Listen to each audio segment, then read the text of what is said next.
महाशिव पुराण कथा बेटी की विदाई। आइए जानते हैं।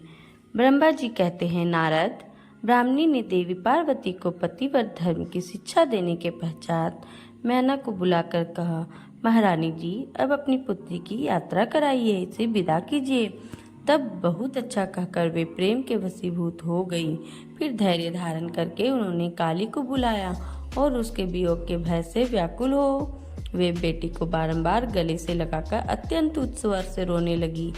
फिर पार्वती भी करुणाजनक बात कहती हुई जोर जोर से रो पड़ी। मैना और शिवा दोनों ही विरह शोक से पीड़ित हो मूर्छित हो गई। पार्वती के रोने से देवपत्नियां भी अपनी सुध बुध खो बैठी। सारी स्त्रियां वहां रोने लगी।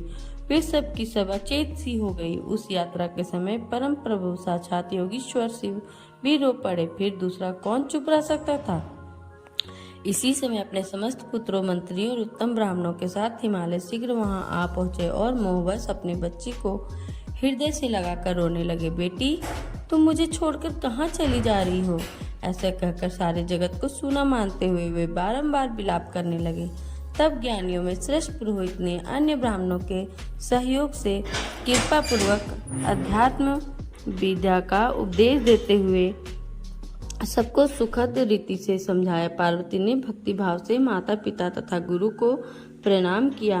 वे महामाया होकर भी लोकाचारवश बार बार रो उठती थी। पार्वती के रोने से सब स्त्रियां रोने लगती थी।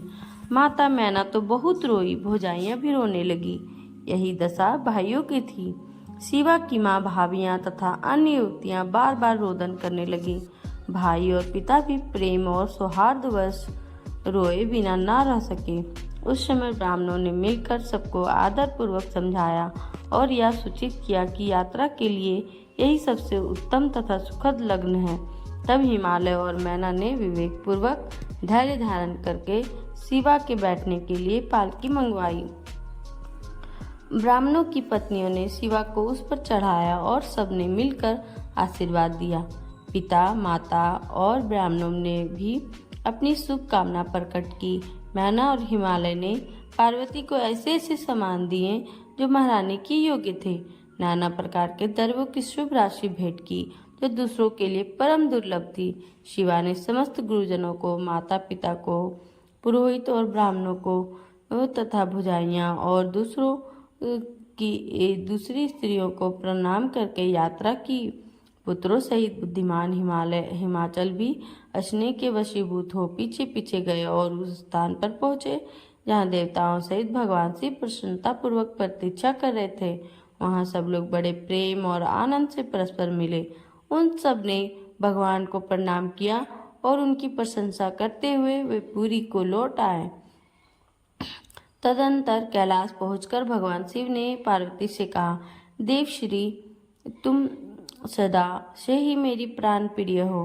तुम्हें लीला पूर्वक इस बात की याद दिला रहा हूँ।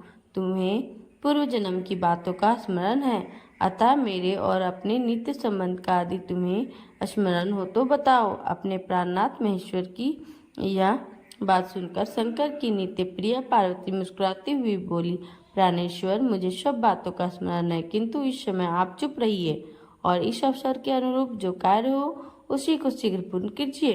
ब्रह्मा जी कहते हैं, नारद, प्रिय पार्वती के सैकड़ों सुधा धाराओं के समान मधुर वचन को सुनकर लोकाचार प्राण भगवान विश्वनाथ बड़े प्रसन्न हुए। उन्होंने बहुत सी सामग्रियां एकत्र करके नारायण आदि देवताओं को भांति भांति की मनोहर भोज्य वस्तुएं खिलाई। इसी तरह अपने विवाह में पधारे हुए दूसरे लोगों को भी भगवान शंकर ने प्रेम पूर्वक सुमधुर रस से युक्त नाना प्रकार का अन्न भोजन कराया।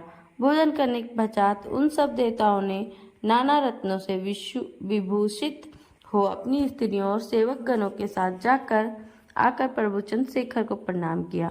फिर प्रिय वचनों द्वारा प्रसन्नता पूर्वक उनकी स्तुतियां परिक्रमा करके शिव विवाह की प्रसन्नता करते हुए वे सब लोग अपने अपने धाम को चले गए। मुने साक्षात भगवान शिव ने लोकाचारवश भगवान विष्णु को और मुझको भी प्रणाम किया। ठीक उसी तरह जैसे वामन रूपधारी श्री हरि ने महर्षि कश्यप को नमस्कार किया था, तब मैंने और श्री विष्णु ने शिव को हृदय से लगाकर उनको आशीर्वाद दिया। तदंतर श्री हरि ने उन्हें पर ब्रह्मा परमात्मा मानकर उनकी उत्तम स्तुति की। इसके बाद मेरे सहित भगवान विष्णु शिव से विदा ले लिए। शिवा और शिव को प्रसन्नतापूर्वक हाथ जोड़ उनके विवाह की प्रशंसा करते हुए अपने उत्तम धाम को गए। भगवान शिव भी पार्वती के साथ सानन विहार करते हुए अपने निवासभूत कैलाश पर्वत पर रहने लगे। समस्त को इस विवाह से बड़ा सुख मिला। वे अत्यंत भक्तिपूर्वक शिवा और शिव को इस विवाह से बड़ा सुख मिला। वे अत्यंत भक्तिपूर्वक शिवा और शिव की आराधना करने लगे।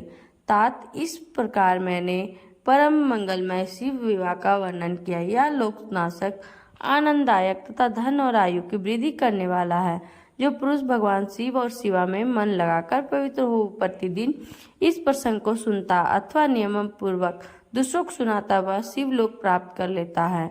यह अद्भुत आव्याख्यान कहा गया है, जो मंगल का आवास स्थान है। वह संपूर्ण विघ्नों को शांत करके समस्त रोगों का नाश करने वाला है। इसके द्वारा स्वर्ग, यश, आयु तथा पुत्र और पौत्रों की प्राप्ति होती है। यह संपूर्ण कामनाओं को पूर्ण करता है, इस लोक में भोग देता और परलोक में मोक्ष प्रदान करता है। इस शुभ प्रसंग को सुनने से अपमृत्यु का शमन होता है और परम शांति की प्राप्ति होती है। यह समस्त दुख स्वप्नों का नाशक तथा बुद्धि एवं विवेक आदि का साधक है। अपने शुभ की इच्छा रखने वाले लोगों को शिव संबंधी सभी उत्सवों में प्रसन्नता के साथ प्रयत्न पूर्वक इसका पाठ करना चाहिए। यह भगवान शिव को संतोष प्रदान करने वाला है। विशेषतः देवता आदि की प्रतिष्ठा के समय तथा शिव संबंधी सभी कार्यों के प्रसंग में प्रसन्नता पूर्वक इसका पाठ करना चाहिए अथवा पवित्र हो शिव पार्वती के इस कल्याणकारी चरित्र का श्रवण करना चाहिए। ऐसा करने समस्त कार्य सिद्ध होते। या सत्य है, सत्य है, इसमें संशय नहीं है। बोलिए ओम नमः शिवाय। तो दोस्तों, आपको हमारी वीडियो अच्छी लगी होगी। धन्यवाद।